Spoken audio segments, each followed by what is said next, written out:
नमस्कार, आदाब, बहुत बहुत स्वागत आप सभी का। आप देख रहे हैं खास कार्यक्रम नजर और नजरिया। मैं हूं आपके साथ बुशरा खानम फहद। संसद धक्का मुक्की कांड पूरे तरीके से सुर्खियों में लगातार बना हुआ है, जहां विपक्ष लगातार ये मांग कर रहा है कि अमित शाह अपने दिए गए भाषण पे न सिर्फ या जो उन्होंने संसद में कहा न सिर्फ उस पर वो माफी मांगे, बल्कि उनके इस्तीफे की मांग लगातार जोर और शोर से उठाई जा रही है। तो वहीं दूसरी तरफ संसद धक्का मुक्की कांड से जुड़ी हुई ये बड़ी खबर आ रही है कि दिल्ली पुलिस ने लोकसभा स्पीकर से ओम बिरला से ये परमिशन मांगी है कि सीसीटीवी फुटेज उनको दी जाए। इसकी मांग उन्होंने की है। उसके साथ साथ ये भी बताया जा रहा है कि पूरी की पूरी जो धक्का मुक्की हुई है उसका पूरा सीन वहां पर मकर द्वार पर जहां पर ये सब कुछ हुआ वहां रिक्रिएट किया जा सकता है। और इस सब में सबसे बड़ी खबर यह है कि राहुल गांधी को इस पूरे मामले पर दिल्ली पुलिस तैयारी कर रही है कि उनको नोटिस भेजा जाएगा पूछताछ के लिए। तो पहले स्पीकर ओम बिरला से परमिशन मांगी गई है सीसीटीवी फुटेज की। उसके साथ साथ जो दोनों सांसद हैं उनसे पूछताछ करेगी, उनके बयान दर्ज करेगी पुलिस। इसके अलावा सीन रिक्रिएट करेगी कि कैसे कहां क्या कुछ हुआ, और उसके साथ साथ राहुल गांधी को भी बुलाया जाएगा। राहुल गांधी लगातार ये कह रहे हैं, कांग्रेस की तरफ से लगातार ये कहा जा रहा है कि एक एक मिनट की जो सीसीटीवी फुटेज है, एक एक सेकंड की जो सीसीटीवी फुटेज है उसको पब्लिक किया जाए, ताकि दूध का दूध पानी का पानी हो जाए। क्योंकि साफ तौर पर इन दोनों सांसदों में से एक सांसद ने तो वहीं पर ही कबूल कर लिया था कि राहुल गांधी उनसे आगे खड़े थे, और दूसरे जो सांसद हैं सारंगी, वो जाहिर सी बात है उनको लेकर तो मीम लगातार बन रहे हैं कि कैसे उनके पट्टियों का आकार लगातार घटता और बढ़ता रहा, और अब उनको दोनों को ही अस्पताल से छुट्टी भी मिल गई है। तो बीजेपी को ये लग रहा है कि इन तमाम चीजों में इस तरह से उलझा कर कि हम देखिए सीसीटीवी फुटेज दिल्ली पुलिस मांग रही है, सीन रिक्रिएट किया जा रहा है, राहुल गांधी को पूछताछ के लिए बुलाया जाए, इस पूरे मामले पर जहां अमित शाह न सिर्फ विपक्षी दलों बल्कि जो इंडिया गठबंधन में शामिल नहीं है पार्टियां उनसे, बल्कि अपने साथियों से भी पूरी तरीके से घिरे हुए हैं।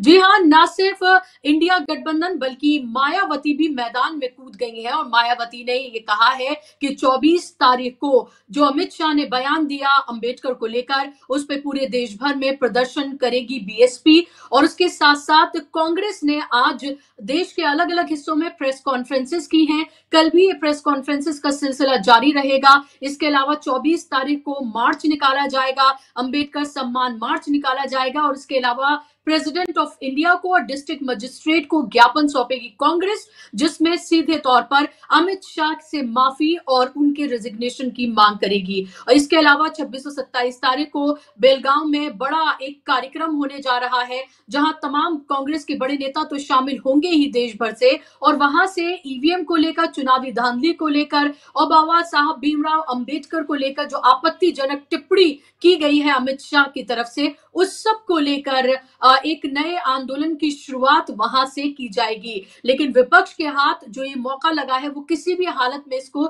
जाने नहीं देना चाहती है, और इसी सिलसिले में राहुल गांधी आज महाराष्ट्र में हैं। राहुल गांधी मराठवाड़ा के परभणी में आज हैं, जहां पर उन्होंने सोमनाथ सूर्यवंशी, जिनकी दिसंबर 10 तारीख को जो कांच की जो संविधान की प्रतिकृति जो रखी हुई थी, जिसको क्षतिग्रस्त किया गया था, उसमें सोमनाथ भारती की पुलिस कस्टडी में मौत हो गई थी। और एक और शख्स हैं जिनका नाम है विजय वकोडे, उनकी भी इस पूरी हिंसा में मौत हो गई थी, जिनको श्रद्धांजलि देने और उनके परिवारों से मिलने के लिए राहुल गांधी अभी परभणी में मौजूद हैं। जहां एक तरफ राहुल गांधी का साफ तौर पे ये कहना है कि इसलिए उनकी सोमनाथ सूर्यवंशी की इसलिए मौत हुई पुलिस कस्टडी में, इसलिए उनको मार दिया गया क्योंकि इसको मर्डर कहा जा रहा है कि वो एक दलित परिवार से आते थे और संविधान की रक्षा कर रहे थे। सुनिए आप राहुल गांधी ने श्रद्धांजलि देने के बाद सोमनाथ सूर्यवंशी को क्या कुछ कहा है,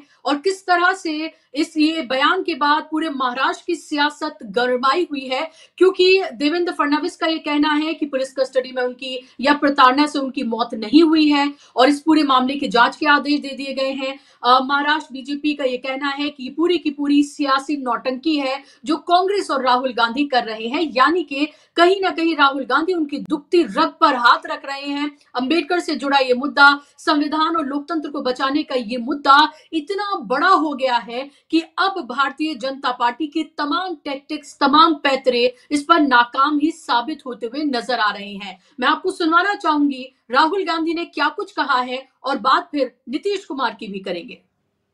देखिए, अभी मैं परिवार से मिला हूं और जिन लोगों को मारा गया है, पीटा गया है, उनसे भी मिला हूं। बड़ी क्लियर बात है। उन्होंने मुझे पोस्टमार्टम रिपोर्ट दिखाई, वीडियो दिखाया, फोटोग्राफ्स दिखाई। ये 100%, 99% नहीं, ये 100% कस्टोडियल डेथ है। पुलिस ने इनकी हत्या की है और चीफ मिनिस्टर ने असेंबली में पुलिस वालों को मैसेज देने के लिए झूठ बोला है। मुझे बोलने दीजिए आप। हाँ जी, ठीक है। इसको, इस युवा को इसलिए मारा गया है क्योंकि वो दलित है और वो कॉन्स्टिट्यूशन की रक्षा कर रहा था। आरएसएस की विचारधारा कॉन्स्टिट्यूशन को खत्म करने की विचारधारा है। हम चाहते हैं कि एकदम ये मैटर रिजॉल्व किया जाए और जिन लोगों ने ये किया है उनको सजा मिले। तो जिस तरह से कार्रवाई की गई है, आपने मेरी पहली स्टेटमेंट सुनी। मैं संतुष्ट नहीं हूं। मैं क्लियरली बोल रहा हूं, यहां इन लोगों को पीटा गया है और हत्या की गई है, मर्डर है ये। इसके ऊपर जिस तरह से राजनीति की जा रही है, आप यहाँ आए हैं, ये राजनीति नहीं है, कोई राजनीति नहीं हो रही है। सुनिए, आप सवाल पूछ रहे हैं, मुझे बोलने दीजिए। ये कोई राजनीति नहीं हो रही है, ये मर्डर हुआ है और ये न्याय का मामला है। एकदम यहाँ पे जिनको न्याय मिलना चाहिए वो कार्रवाई पूरी होनी चाहिए। Thank you very much. जिम्मेदार विचारधारा है, जिम्मेदार, क्योंकि चीफ मिनिस्टर ने ये स्टेटमेंट दी है, इसीलिए चीफ मिनिस्टर जिम्मेदार है और जिन्होंने इनको मारा है वो जिम्मेदार हैं और जल्दी से जल्दी कार्रवाई शुरू होनी चाहिए। तो सीधे तौर पर राहुल गांधी को आपने सुन लिया। एक कड़ा और बड़ा मैसेज यहां पर उन्होंने दे दिया और देवेंद्र फडणवीस पर सीधा हमला किया है राहुल गांधी ने। नीली टी शर्ट में अब राहुल गांधी आपको नजर आ रहे हैं क्योंकि बात यहां पर संविधान की और संविधान को बचाने की है। बाबा साहब भीमराव अंबेडकर के सम्मान की है और यही वजह है कि लगातार कांग्रेस पार्टी इस पूरे मामले को लेकर भारतीय जनता पार्टी को न सिर्फ घेरे हुए है बल्कि उनको घुटनों पर लाने की पूरी कवायद अब और तेज होती भी नजर आ रही है। अब इस पूरे मामले पर जो सहयोगी दल हैं, यानी कि वो दो बैसाखियां जिस पर ये सरकार टिकी हुई है 2024 के लोकसभा इलेक्शन के बाद, नीतीश और नायडू। आपको याद होगा कि अरविंद केजरीवाल ने इन दोनों को चिट्ठी लिखी थी और चिट्ठी लिखकर ये कहा था कि जो अमित शाह ने कहा है इसको लेकर वो ये क्लियर करें कि वो उसके साथ खड़े हैं या उसके अगेंस्ट खड़े हैं। और ऐसे में दोनों ने ही अपने लब नहीं खोले, जबान नहीं खोली और खामोश रहे। अब बिहार की अगर हम बात करते हैं तो बिहार में आने वाले वक्त में चुनाव होने जा रहे हैं और अब इसको लेकर अलग अलग तरह के प्रोग्राम्स नीतीश कुमार लॉन्च कर रहे हैं। यात्रा पर वो जाने वाले हैं जिसका आगाज आज से उन्होंने किया है। लेकिन इस सब के बीच एक तस्वीर है जो बहुत वायरल हो रही है। मैं चाहूंगी टीम से कि उस तस्वीर को जरा दिखाएं। उस तस्वीर में नीतीश कुमार नजर आ रहे हैं और नीतीश कुमार जिस स्टाइल से नजर आ रहे हैं, जिस उंगली वो आगे करके जिस तरह से उस पोस्टर में है, उसको बाबा भीमराव अंबेडकर से कंपेयर किया जा रहा है कि कहीं ना कहीं उसको उन्होंने कॉपी करके ये अपना पोस्टर जो है वो जारी किया है, जहां पर वो ये कहते हुए नजर आ रहे हैं कि सिर्फ बिहार में अगर कोई है तो वो नीतीश कुमार है। और नीतीश कुमार अपने आप को असर्ट करते हुए नजर आ रहे हैं। इस पूरे मामले पर उन्होंने ना तो बचाव किया है ना तो अगेंस्ट खड़े हुए। जब तक जाहिर सी बात है वो साथ में है तो अगेंस्ट तो हो नहीं सकते, लेकिन किसी भी तरीके से वो नीतीश कुमार जो लगभग नरेंद्र मोदी के पैरों में गिरे हुए नजर आ रहे हैं लगातार कई बार से, वो अब इस पूरे मामले पर ना तो बचाव कर रहे हैं और ना ही किसी तरीके से खुलकर सामने आ रहे हैं, क्योंकि उनको पता है कि बड़ा वोट बैंक है, ऐसा करने पर जो नाराज हो जाएगा। खबरें तो ये भी आ रही हैं कि तेजस्वी यादव से गुपचुप कोई मुलाकात हुई है। ये भी कहा जा रहा है कि अगर उनको डिप्टी पीएम बनाया जाए, इस तरह का अगर उनको ऑफर दिया जाए, तो वो अब पलटी मार सकते हैं, या फिर अगले 5 साल के लिए, यानी कि इलेक्शन हो और उसके बाद सरकार आए, और ऐसे में अगर उनको ये कहा जाए नीतीश कुमार को कि पूरे 5 साल के लिए आपको ही चीफ मिनिस्टर बनाया जाएगा, अगर लालू प्रसाद यादव उनको ये ऑफर देते हैं, तो वो कभी भी पलटी मार सकते हैं। और लगातार ये खबरें ऐसे ही नहीं, आपको पता है जब जब नीतीश कुमार लंबी खामोशी इख्तियार करते हैं, तब तब कोई ना कोई वो इस तरह का फैसला लेते हैं। हालांकि जिस तरह के नीतीश कुमार अब बन गए हैं, उनसे बहुत कम उम्मीद की जाती है, लेकिन फिर भी ये मामला ऐसा है जहां पर पूरी तरीके से फंस चुके हैं नीतीश कुमार। क्योंकि मैं आपको बताना चाहती हूं कि जातिगत आंकड़े जो है वो क्या कहते हैं। लगभग 20% दलित हैं बिहार में। एसटी की बात करते हैं तो 1.68% है, ओबीसी 27.12% है, बहुत बड़ा चंक है। और अति पिछड़ा जो है वो 36.01% है, जो कि सबसे बड़ा चंक है। और इन तमाम लोगों को जाहिर सी बात है, ना तो बीजेपी ही, ना ही नीतीश कुमार तो सियासत ही इनकी करते हैं, वो इनको नाराज नहीं कर सकते हैं। तो ऐसे में अब देखना ये होगा कि जब इस पूरे मामले पर घिरे हुए नीतीश कुमार नजर आ रहे हैं और तेजस्वी यादव, कांग्रेस इस पूरे मामले को छोड़ने के लिए तैयार नहीं किसी भी कीमत पर, तो नीतीश कुमार इलेक्शन के आसपास क्या फैसला लेते हैं, या अभी भी कोई वो अहम और बड़ा फैसला ले सकते हैं। इस तरह की तमाम सुबुगाहट और तमाम तरह की खबरें सामने हैं।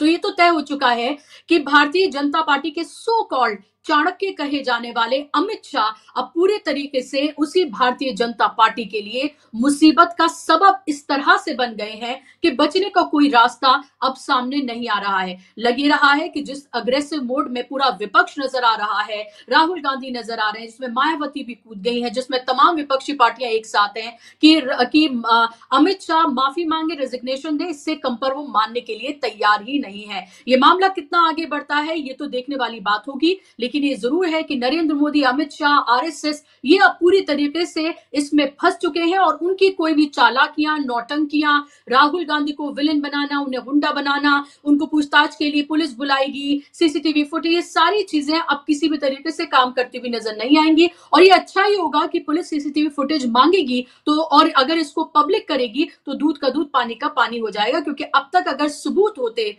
भारतीय जनता पार्टी के पास, क्योंकि तमाम इंस्टीट्यूशन, पार्लियामेंट से लेकर सब उन्हीं के अंडर है, वही रन कर रहे हैं, उन्होंने कंट्रोल कर रखा है, तो अब तक ही वो वीडियो वायरल हो चुका होता, दिखा दिया जाता। यही वजह है कि कांग्रेस, राहुल गांधी और तमाम पार्टियां जो हैं वो ना सिर्फ राहुल गांधी के फेवर में उतर आई है, बल्कि एक तरह से चैलेंज करती हुई बीजेपी को नजर आ रही है। आज इसी पर चर्चा करेंगे, इसी पर बात करेंगे। मेरे साथ खास मेहमान जुड़ गए हैं इस पर बात करने के लिए। स्क्रीन पर आप मेहमानों को ले आइए। मेरे साथ जम्मू आनंद जी हैं, पॉलिटिकल सोशल एक्टिविस्ट है, जाना माना चेहरा है। जम्मू जी, बहुत स्वागत आपका कार्यक्रम में।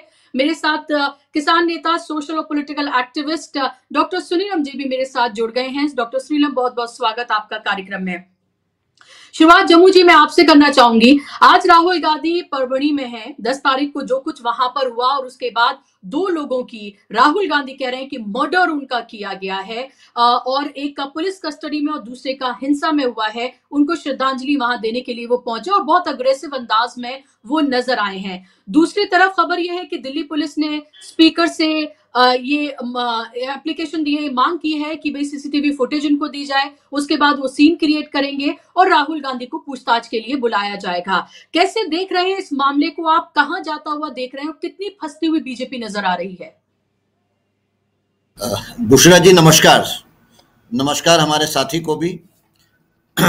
देखिए, मेरे को ऐसा लगता है कि 75वीं वर्षगांठ संविधान की जो चर्चा देश के पार्लियामेंट में 2 दिन की गई, उसके बाद देश में तेजी से राजनीति जो है वो करवट लेते हुए नजर आ रही है। पहली बात तो ये है कि संविधान की इस चर्चा ने खास करके संविधान को माथे पे लगाकर या फिर पार्लियामेंट के सीढ़ियों को चूमने का जो थिएट्रिकल ड्रामा जो देश के प्रधानमंत्री ने किया, और उसके माध्यम से चैनलों के माध्यम से पूरे दुनिया को और देश को बताने की कोशिश की गई कि कितना वो संविधान को मानते हैं। लेकिन 75वीं वर्षगांठ की चर्चा ने भारतीय जनता पार्टी और उसकी मातृत्व संगठन आरएसएस की जो आधिकारिक भूमिका जो है, उस भूमिका को मतलब पटल में ले आया, बेनकाब हुआ। चाहे हम देखते हैं कि चाहे आरएसएस के मोहन भागवत हो, या फिर भारतीय जनता पार्टी के नेतागण हो, या फिर नरेंद्र मोदी का ये बयान कि बाबा साहब भी अगर अब जिंदा होकर वापस लौटेंगे तब भी संविधान बदल नहीं सकता कोई, ये सब सिर्फ लोगों के और खास करके भारत के नागरिकों के आंख में धूल झोंकने के सिवा और कोई मकसद नहीं। असली मकसद, असली जो आरएसएस की भारतीय राज्य घटना कॉन्स्टिट्यूशन को लेकर जो भूमिका है वो बाहर आ गई। और वो भूमिका ये थी कि संविधान 1950 में जब लागू कर लिया गया, उसके तीसरे दिन ही आरएसएस ने अपने मुख्य पत्र ऑर्गेनाइजर में लेख लिखा, संपादकीय, और कहा कि भाई हम इस संविधान को अस्वीकार करते हैं, क्योंकि इस संविधान में भारतीय कुछ नहीं है, इस संविधान में मनुस्मृति से कुछ भी नहीं लिया गया है। और फिर वीर सावरकर की भी जो भूमिका थी संविधान को लेके, वो भी उजागर हो गई। उन्होंने भी कहा कि इसमें भारतीय का कोई अंश नहीं है। और तो और उन्होंने लिखा कि भाई हिंदुओं के लिए वेदों के बाद अगर कोई ग्रंथ पवित्र है तो वो मनुस्मृति है। तो ये जो घटनाक्रम हुआ है, एक सवाल मैं जो आपसे पूछना चाह रही हूँ जम्मू जी, आप अपनी बात को कंप्लीट करिए, लेकिन उससे पहले एक सवाल मेरा ये, क्योंकि राहुल गांधी को पूछताछ के लिए बुलाया जा सकता है, मेरा सवाल ये कि अगर राहुल गांधी दिल्ली पुलिस के दफ्तर वहां पहुंचकर उनसे वहां पर अगर पूछताछ होती है वहां, या दिल्ली पुलिस उनके घर पर आके उनसे पूछताछ करती है, और मान लीजिए कि इसमें वो इस तरह की कोई शातिराना कुछ चीज करे कि उनकी गिरफ्तारी की जाए, तो क्या ये बीजेपी का अपने पैर पर कुल्हाड़ी मारना नहीं होगा? क्या आपको नहीं लगता कि जितनी बड़ी फिगर, जितने बड़े नेता राहुल गांधी भारत जोड़ो यात्रा और इस संविधान और लोकतंत्र की लड़ाई के क्या जो मेन चेहरा बनते हुए नजर आ रहे हैं, जितने बड़े नेता बन गए हैं, वो उससे कहीं और बड़े बन जाएंगे? एक सिंपैथी पूरी की पूरी राहुल गांधी के प्रति लोगों में और ज्यादा पैदा हो जाएगी, क्योंकि सचिन पायलट ने ये कहा कि वो शख्स जो अपने पिता के हत्यारों को माफ कर दे, क्या आपको लगता है वो किसी को धक्का देगा? तो मैं वही कह रहा था, क्योंकि ये सारे घटनाक्रम एक के बाद एक बड़ी तेजी से हो रहे हैं, और इस पूरे घटनाक्रम के केंद्र में राहुल गांधी तो है ही, लेकिन घटनाक्रम इम्पोर्टेंट है कि संविधान को लेके जो बौखलाहट थी कि अपना चेहरा उजागर हुआ, हम संविधान विरोधी है, और किसी प्रकार से बचाव कर नहीं पा रहे थे, ना आरएसएस का ना बीजेपी का। तो उस बौखलाहट में ही जो पेट की बात जबान में आ गई अमित शाह के, और उन्होंने जिस उपहासात्मक तरीके से, अपमानास्पद तरीके से अंबेडकर कहा, और उसकी यहीं तक सीमित नहीं है, उन्होंने कहा इतने बार अगर भगवान का नाम ले लेते तो 7 जन्मों तक स्वर्ग मिल जाता। तो उन्होंने एक बाइनरी खींचने की कोशिश की, अंबेडकर का नाम लोगे तो नरक में जाओगे, भगवान का नाम लोगे तो स्वर्ग में जाओगे। तो उसके बाद पूरे देश के अंदर जो बवाल मचा हुआ है, क्योंकि देखिए ये देश में अनेकों विचारधारा हैं, अनेकों पार्टियां हैं, लेकिन एक मामले में मैं कह देना चाहता हूं, बाबा साहब के प्रति अक्रॉस, सिर्फ ऊंची जातियां अगर छोड़ दें, लेकिन अक्रॉस पूरे देश में बाबा साहब को लेकर एक अलग भावना है। बाबा साहब का अनादर करेंगे कोई भी तो उसके खिलाफ देश के हर कोने में बहुत बड़ी प्रतिक्रिया होगी, लोग सड़क पे भी आएंगे। और जिसको कहते हैं ना कि बिना कोई देरी करते हुए राहुल गांधी ने इस मुद्दे को एकदम पकड़ लिए। और जो कुल्हाड़ी मारने की बात आप कह रहे हैं, तो ये कुल्हाड़ी एक के बाद एक मार रहे हैं बीजेपी वाले।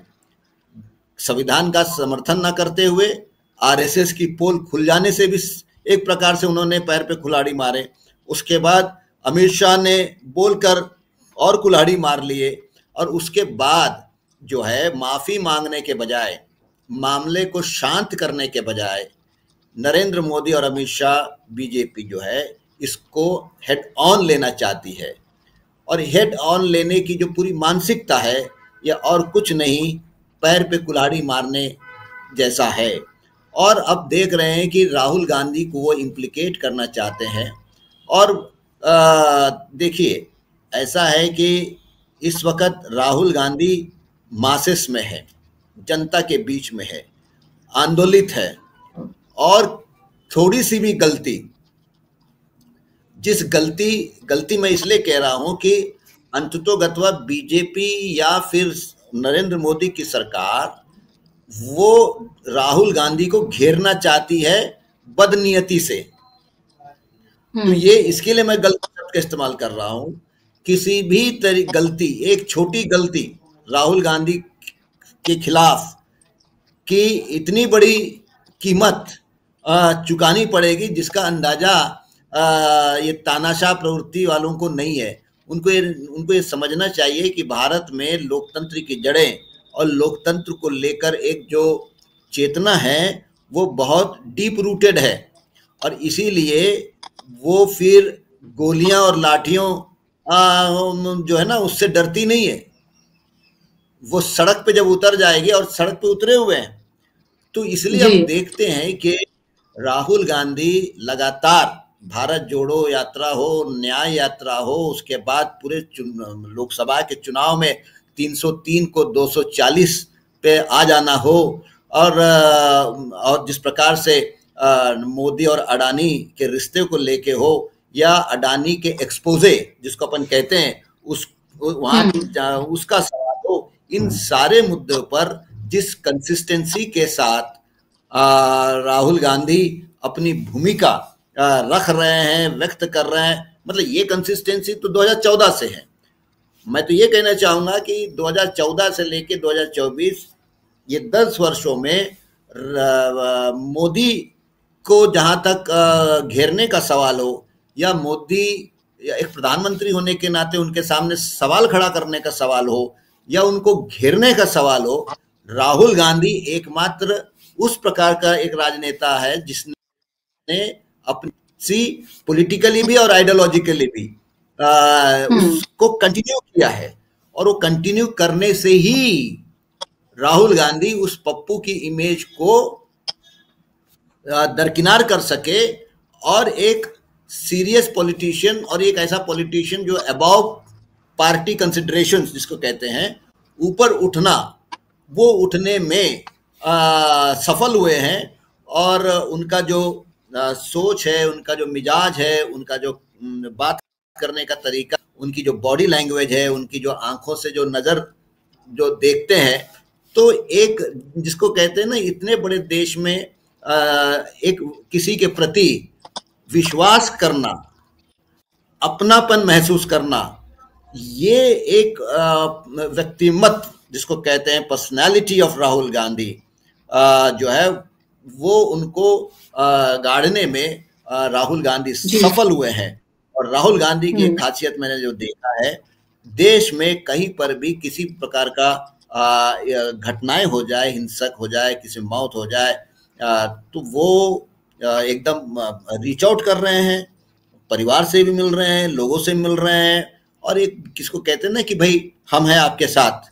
ये बहुत बड़ा हौसला देता है कि भाई इस देश में अगर सरकार इतनी अमानवीय हो जाए, सरकार इतनी गैर जिम्मेदाराना व्यवहार करने लग जाए, सरकार अगर लोगों के आंदोलनों के ऊपर कोई प्रतिक्रिया ना दे, मतलब एक प्रकार से वोटों को सीलिए जैसा भूमिका, मणिपुर को जलते हुए हमने देखा, वो महिला कुश्तीगारों को हमने देखा, किसान आंदोलन के 750 किसान शहीद हो गए, एक शब्द नहीं निकाला। जो प्रधानमंत्री कपूर फैमिली के लिए समय देता हो, उस प्रधानमंत्री के पास इस देश की महिलाओं के लिए, इस देश के किसानों के लिए, इस देश के कुश्तीगारों के लिए, इस देश के नौजवानों के लिए कोई समय नहीं है। ऐसे पूरे वातावरण में कोई एक ऐसा राजनेता उभरे जिस पर लोग यकीन कर सके, जिसको लोग पार्टी बाउंड्री के ऊपर देख सके, वो व्यक्तिमत गढ़ने में राहुल गांधी को बहुत बड़ी सफलता मिली है। और राहुल गांधी एक जिसको कहते हैं ना कि वो हिंदी पिक्चर का डायलॉग है ना, मैं हूं ना, तो मैं हूं ना, जो एक हिम्मत रहती है ना, कि जैसा अगर नीलम जी हमको कई बार फोन करके बोल दे, जम्मू भाई घबराओ मत, हमें आपके साथ, तो एक हौसला, जो एक हिम्मत जो मिल जाती है, तो आदमी और ऑप्टिमिस्टिक, आशावादी तरीके से अपने संघर्ष को आगे बढ़ाता है। तो राहुल गांधी उस कैरेक्टर में, उस क्षितिज में है आज। और इसके लिए राहुल गांधी को व्यक्तिगत स्तर पे घेरने का, चिढ़ाने का या उनको डिमीन करने का जब जब प्रयास करेगी बीजेपी, बीजेपी के नेताओं के ओर से हो या सरकार के विभिन्न मंत्रियों के द्वारा हो या फिर चुने हुए सांसदों के द्वारा बीजेपी के करे, तो इनका इन टोटालिटी में मैं ये कहना चाहूंगा कि बीजेपी अपने पैर पे कुल्हाड़ी मारते चले जाएगी और अपने लिए एक बड़ा गड्ढा खोदते भी चले जाएगी और उस गड्ढे को गहरा भी करते चले जाएगी। इसके लिए ये एक बहुत नाजुक इसमें बीजेपी आज फंसी हुई है। अनफॉर्चुनेट पार्ट इसमें जो मैं देखता हूं कि बाबा साहब अम्बेडकर के मसले पर भी अगर भारतीय जनता पार्टी के आज दो बड़े सहयोगी दल, दो कहो तीन कहो, जिसमें दिसम आ जाता है, जेडीयू आ जाता है, शिंदे आ जाते हैं। शिंदे के लिए तो शर्म की बात होनी चाहिए कि वो महाराष्ट्र से आते हैं और बाबा साहब महाराष्ट्र की कर्मभूमि है बाबा साहब की। लेकिन खास करके जेडीयू, नीतीश कुमार तो एक स्टूडेंट पॉलिटिक्स से आए हुए हैं, वो धर्मनिरपेक्ष राजनीति पे यकीन करने वालों में से रहे हैं, लोहिया के वो शिष्य रहे हुए हैं, अपने आप को कहते हुए थकते नहीं कि हम समाजवादी है। ऐसे सीजन पॉलिटिशियन ने भी अब तक इस मुद्दे पर क्योंकि ये एक्सट्रीम बात है कि सरकार से समर्थन वापस लेना, ये तो बड़ा पॉलिटिकल डिसीजन हो सकता है। इस कि इस प्रकार से 75वीं वर्षगांठ जब मना रहा है देश संविधान की, ऐसे वक्त देश का गृह मंत्री अगर लोकसभा के पटल में अंबेडकर की अवहेलना करता हो और उस पर अगर नीतीश कुमार जैसे पॉलिटिशियन अगर एक प्रतिक्रिया को तैयार अगर नहीं है, मैं समझता हूं कि नीतीश कुमार की ये चुप्पी ने उनकी राजकीय कद को और कम किया है। पलटू राम वगैरह तो चलते रहेगा, but as a politician who believes in Lohia values in secular politics and claims to be disciple of the Indian Constitution, ऐसे व्यक्ति ने अंबेडकर के मसले पे भी कोई बयान ना देना, ये उनके पॉलिटिकल स्टेचर को कहीं ना कहीं डेंट करता है। मैं समझता हूँ कि नीतीश कुमार या भाई देखिए, अंबेडकर के अपमान पर कोई पॉलिटिशियन जो है खामोश रह जाना, मैं उनकी ये नहीं मानना चाहता और स्वीकारना भी नहीं चाहता कि कुछ पॉलिटिकल मजबूरी है।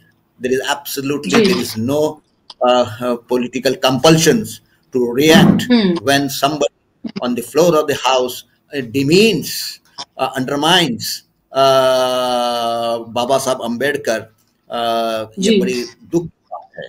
मैं समझता हूँ कि शायद आने वाले दिनों में देश के अंदर अम्बेडकर को लेकर जो एक मसला बना हुआ है और अमित शाह, नरेंद्र मोदी अड़े, मतलब ये कितनी शर्म की बात है कि देश में ये सब हो रहा है और प्रधानमंत्री नौटंकी करने के लिए उनको और कोई देश नहीं मिल रहा है।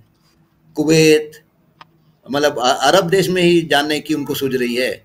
यहाँ आप मस्जिदों के नीचे भगवान ढूंढोगे, यहाँ 80 बनाम 20 कहोगे, यहाँ कटोंगे बटोंगे तो कटोंगे कहेंगे, यहाँ एक है तो सेफ कहेंगे और शेखों को जाके गले लगाओगे। क्यों भाई? आपको क्या दिनार दे रहे वो? अरे भाई, भारत के नागरिक है सब, गंगा जमुनी संस्कृति है।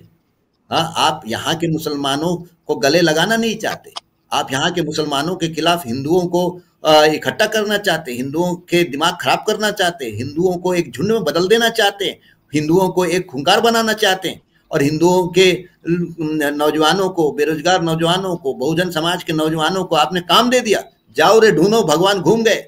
और कहाँ ढूंढने जाना है? तो मस्जिदों के नीचे। अरे हर घर में आपके यहाँ मूर्तियां हैं, लाखों करोड़ों मंदिर इस देश में है, छोटे बड़े न जाने। और ऐसे समय जब देश का नौजवान बेरोजगारी के दलदल में फंसा है, तो इस देश का प्रधानमंत्री रोजगार निर्माण करने की बात तो नहीं, उन बेरोजगार हिंदू नौजवानों को किसमें लगा दिया? कांवड़िया ढूंढने और मस्जिदों के नीचे जाओ ढूंढने और मुसलमानों के घरों में बस्तियों में जाकर गाली गलौज करने। मतलब क्या चल रहा है? मतलब देश के मुसलमानों से आपको नफरत है और शेखों को आप गले लगाते हो। इससे हम ये जो किरदार है ना पूरा, और अमित शाह अड़े हुए हैं। अरे भाई आपको क्या तकलीफ है? आपका क्या स्टेचर है अम्बेडकर के सामने?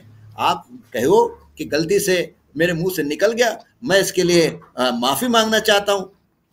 भाई देखिए, सत्ता का ये काम है कि आग को बुझाने की भूमिका में रहे।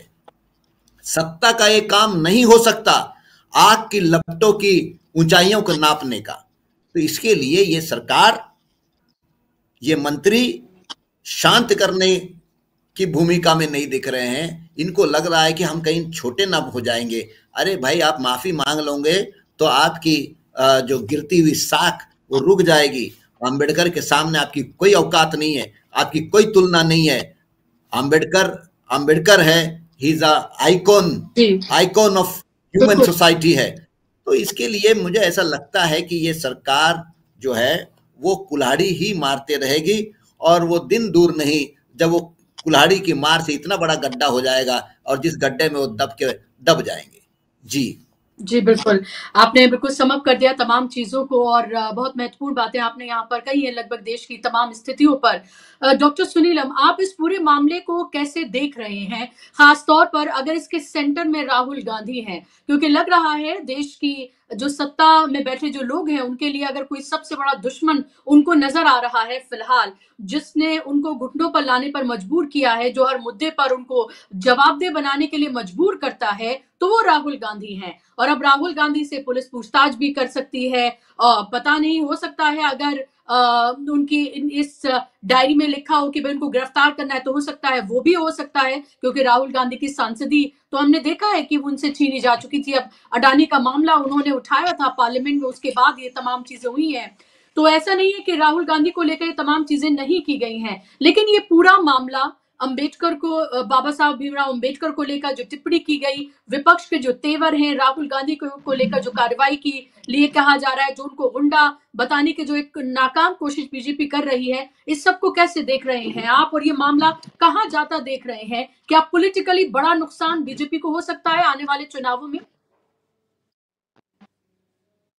बुशरा जी, बहुत शुक्रिया।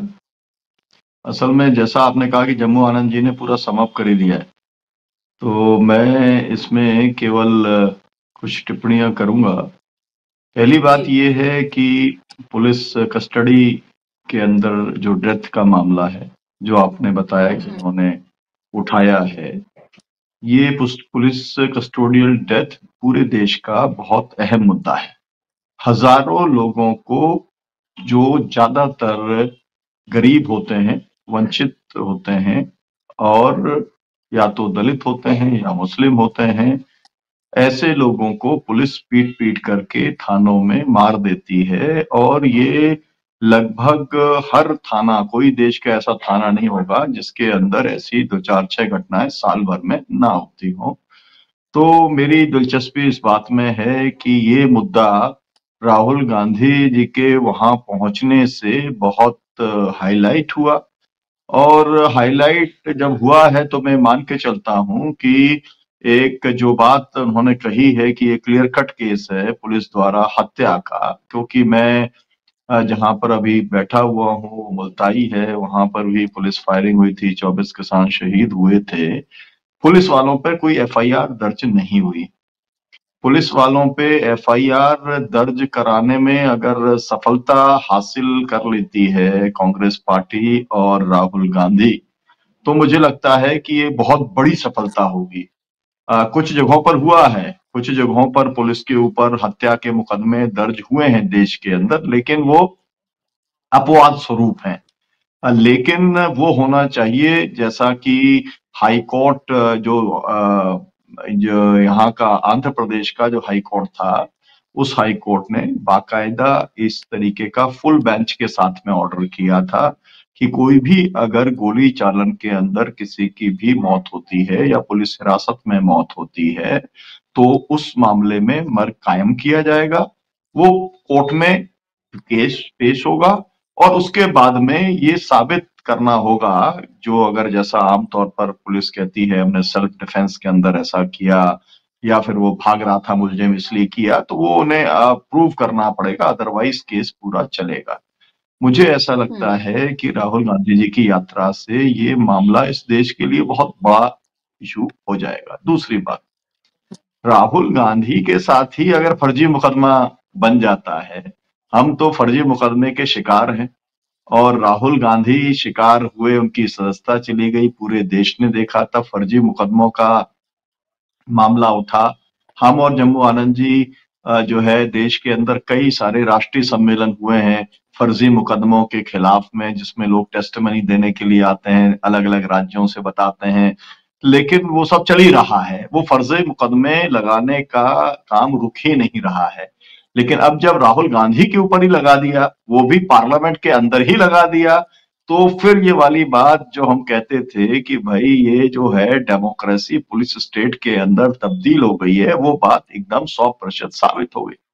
मैं तो ये कहूंगा कि भाई आपने एफआईआर कर दी है, एफआईआर के अंदर जो धाराएं 6 लगाई हैं वो जो है गैर जमानती धाराएं हैं, तो अब आप गिरफ्तार कर लो, गिरफ्तार करके राहुल गांधी को जेल के अंदर डाल दो और जेल के बाद में स्पेशल कोर्ट बैठा दो और बैठा करके जो है 1-2 महीने के अंदर कर करा के ट्रायल सजा करवा दो।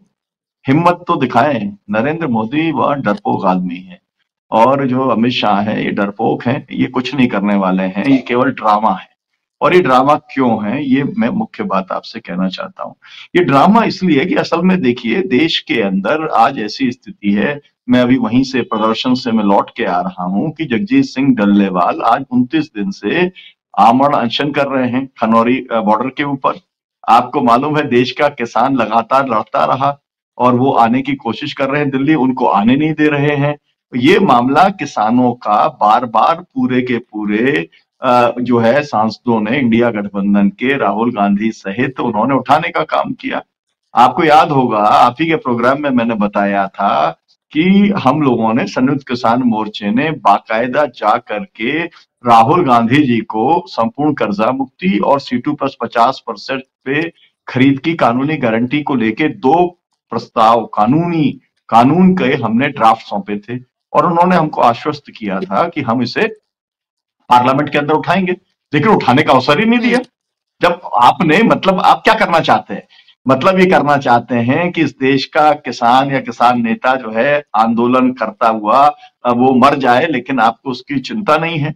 नोएडा और ग्रेटर नोएडा के किसान चले, 121 किसान सर जेल के अंदर पड़े हुए हैं, आज 20-25 दिन उनको हो गया। तो आप इशू ये था भाई पार्लियामेंट किस लिए है, पार्लियामेंट ये है कि भारत की जनता के सवाल, इस समय सबसे बड़ा सवाल बेरोजगारी है, महंगाई है, एमएसपी की कानूनी गारंटी है, मणिपुर है, संबल है, इसके ऊपर चर्चा होनी थी। लेकिन सरकार लगातार जो है संसद के अंदर चर्चा से भागती रही, इंडिया गठबंधन कोशिश करता रहा। फाइनल राउंड के अंदर एक मौका मिला कि भाई जब संविधान 75 साल का होने के ऊपर चर्चा हुई तो उसके अंदर कुछ लोगों को अवसर मिला।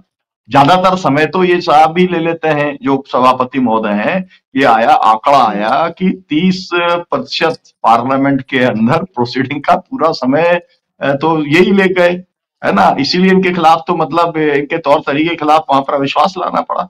तो आप क्रोनोलॉजी देखिए, क्रोनोलॉजी ये है कि जब जिस दिन से संसद शुरू हुआ उस दिन मामला जो पार्लियामेंट के अंदर उठना चाहिए था वो मणिपुर का उठना था, संबल का उठना था और अडानी की गिरफ्तारी का वहां पर उठना था मामला, लेकिन वो तीनों मामले नहीं उठ पाए, इसलिए पूरा का पूरा ड्रामा वहां पर चलता रहा, हेडलाइन मैनेजमेंट चलता रहा।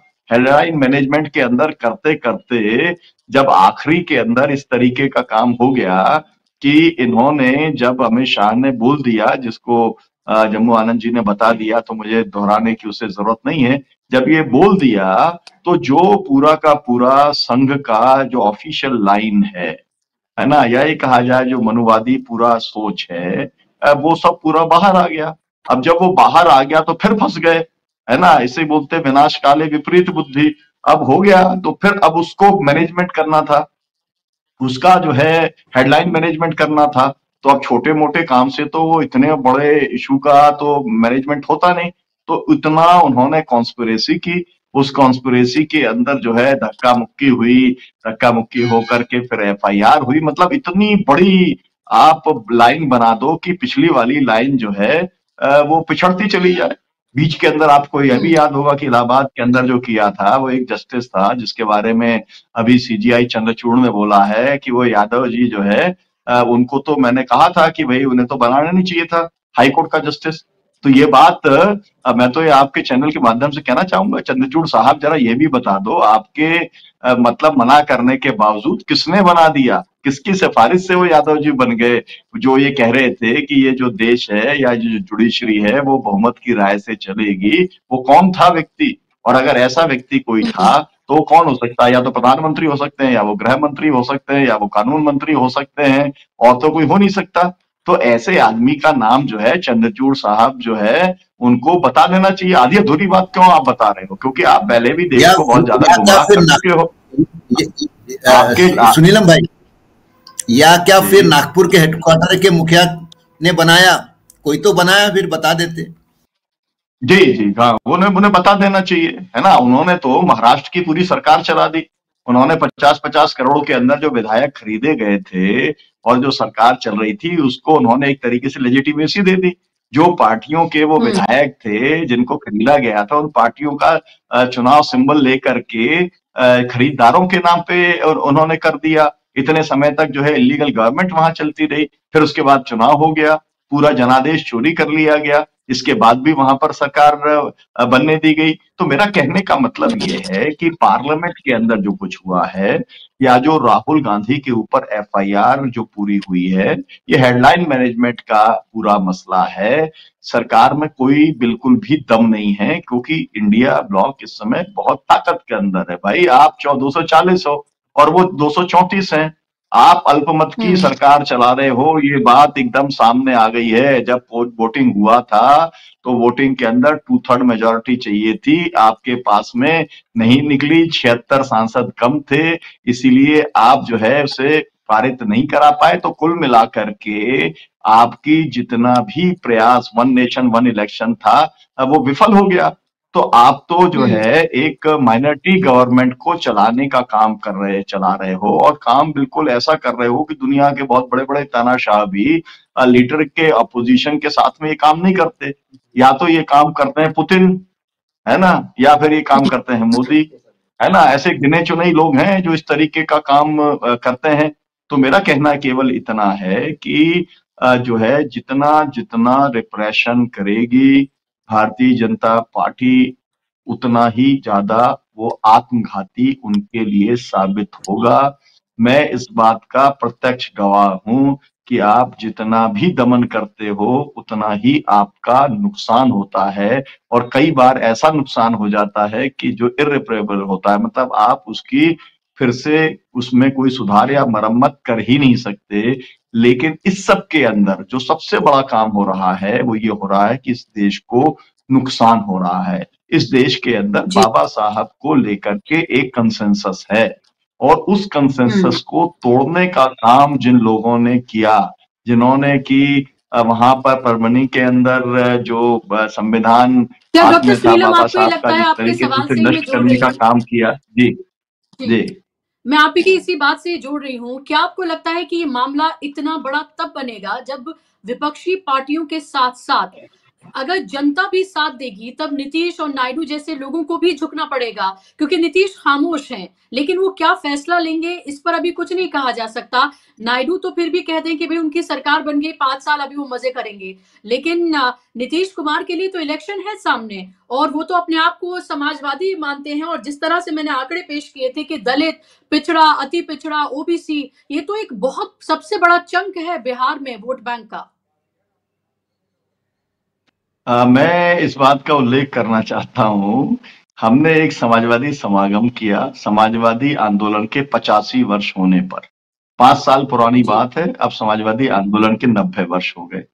नीतीश कुमार जी ने बाकायदा फोन करके और मेरे से बातचीत हुई और वो उस कार्यक्रम के अंदर उद्घाटन के लिए आए और उन्होंने ये कहा कि मैं इस समाज को नशा मुक्त करना चाहता हूं और इस देश को मैं आरएसएस मुक्त करना चाहता हूं और देश के समाजवादियों से मेरी अपील है कि वो मेरा साथ दें। उसके अंदर 100 साल के डॉक्टर जीजी परेख थे, देश का 92 इयर्स का जो मतलब 92 lakhs की मेंबरशिप वाला एचएमएस है, उसके अध्यक्ष चंद्रशेखर सिंह सुद्धू थे, मेधा पाटकर थी, बहुत बड़े बड़े लोग थे, शरद यादव उसके अंदर गए थे, उसके अंदर बहुत सारे लोग थे। मेरा कहने का मतलब यह है कि उसके बाद में अब इन्होंने कह ही दिया कि पलटू राम जी पलट गए। अब पलटने के बाद में जो स्थिति है वो आपके सामने है, लेकिन मैं अभी बिहार में गया था। बिहार के अंदर जो पूरा का पूरा चुनाव जिस दिशा में जा रहा है, उसमें एकदम साफ हो रहा है कि भारतीय जनता पार्टी ने जिस तरीके से नीतीश जी को बिलिटल करने के लिए चिराग पासवान का इस्तेमाल किया था, उसी तरीके से अब वो इस्तेमाल करने वाले हैं प्रशांत किशोर का। पूरा का पूरा इंतजाम भारतीय जनता पार्टी ने नीतीश कुमार को खत्म करने का कर दिया है। ये बात जो है नीतीश जी की अच्छे तरीके से जानकारी में है।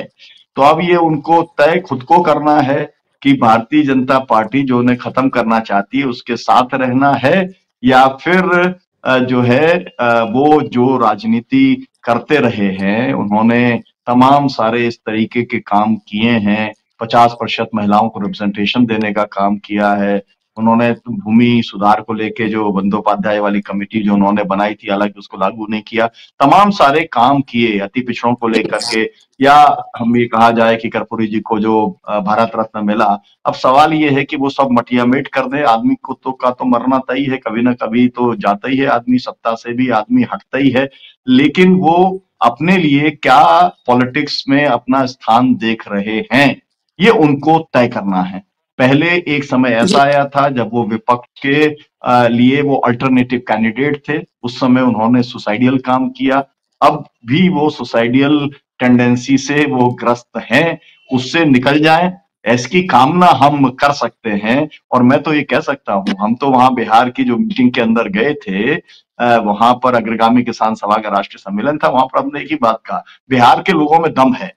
बिहार के लोग 1974 का आंदोलन चला करके, जिसे जेपी आंदोलन कहा जाता है, जो कि बेसिकली छात्रों का आंदोलन था, वो अगर नीतीश का घेराव वहां पर कर ले, लाखों की संख्या के अंदर बिहार के लोग आ जाए और ये कहें कि इस तरीके का बाबा साहब का अपमान करने वाले पार्टी के साथ से आपको नाता तोड़ना पड़ेगा। मुझे असल में ऐसा लगता है बुशरा जी, बार बार मुझे ऐसा लगता है, फाइनल राउंड के अंदर छोटे मोटे किसी काम से काम नहीं चलेगा। पब्लिक को आपको मोबिलाइज करके सड़क पर उतरना पड़ेगा, उतारना पड़ेगा। और जो लोग ये कहते हैं ना, कैपेसिटी बहुत बड़ी है ना, आखिरकार ये इंडिया गठबंधन है, इसके पास जो वोट है वो एनडीए से ज्यादा वोट है इनके पास में, तो भाई वोट तो मतलब जनता ही दे रही है ना। और जो है, मैं तो ये कहूंगा, समाजवादी पार्टी अकेली ही जो है ये तय कर ले, तो समाजवादी पार्टी अकेली ये काम करने के अंदर सक्षम है। तो मेरा कहना यह है कि लोगों को मन बनाना पड़ेगा। ये बाबा साहब का अपमान जो हुआ है वो संविधान का अपमान है, वो देश के लोकतंत्र का अपमान है। और अब जो भी कुछ राहुल गांधी के साथ में हो रहा है, और मैं ये कहना चाहता हूं, जिन लोगों को ये लगता है कि भाई पहले कुछ शिवसेना के नेता जेल में भेजे गए, फिर एनसीपी वाले कुछ नेता जेल में भेजे गए, कुछ आम आदमी पार्टी के नेता जेल में भेजे गए, तो उससे हमें क्या फर्क पड़ता है कि अगर राहुल गांधी जेल में चला जाए, तो फिर हिटलर के जमाने में जो हुआ था कि जब जाती थी हिटलर की पुलिस और पड़ोसी कुछ इसलिए नहीं बोलता था, वो कहता था कि भाई मैं कम्युनिस्ट नहीं हूं, मैं सोशलिस्ट नहीं हूं, है ना, तो मैं बच जाऊंगा, लेकिन वो बचा नहीं। तो इसलिए सभी लोगों को आग लगेगी। इसलिए देश में लोकतंत्र को बचाना और संविधान को बचाना सर्वोपरि जो है एक राष्ट्रीय कर्तव्य है। और मैं मान के चलता हूं कि इससे वो जो प्रोसेस है, वो प्रोसेस राहुल गांधी की गिरफ्तारी अगर करते हैं तो उससे बहुत फास्ट होगा, बहुत वो तेज होगा। आपसे कहना चाहता हूँ कि किसान आंदोलन को अपनी पूरी तैयारी के अंदर, यदि आपको देश के किसान सड़कों के ऊपर दिखलाई देंगे, जिस तरीके से 380 दिन का आंदोलन चला था जब हमारे 750 किसान शहीद हुए थे, तो अब ये है कि सबसे पहला काम तो ये है कि पार्टी कांग्रेस पार्टी है, राहुल गांधी कांग्रेस पार्टी के नेता है। सबसे पहले कांग्रेस पार्टी को उतरना पड़ेगा सड़कों के ऊपर, इंडिया गठबंधन के लोगों को सड़कों पर उतरना पड़ेगा। नहीं तो जो सड़क पे उतरने का एक तरीके से जिन्हें ठेका दिया हुआ है, जिनको आंदोलनजीवी बोलते हैं मोदी जी, वो सिविल सोसाइटी के लोग जो हैं, किसान संगठन, मजदूर संगठन, छात्र संगठन, युवा संगठन, महिला संगठन, अल्पसंख्यकों के संगठन, दलितों के संगठन, वो तो इस लड़ाई को लड़ने का काम कर ही रहे हैं। वो तो अपनी तरफ से करेंगे। पॉलिटिकल पार्टीज को उतरना चाहिए, यही मैं कहना चाहता हूँ। यही इसका एकमात्र जवाब है, हल है लोकतंत्र को बचाने के लिए और संविधान को बचाने के लिए।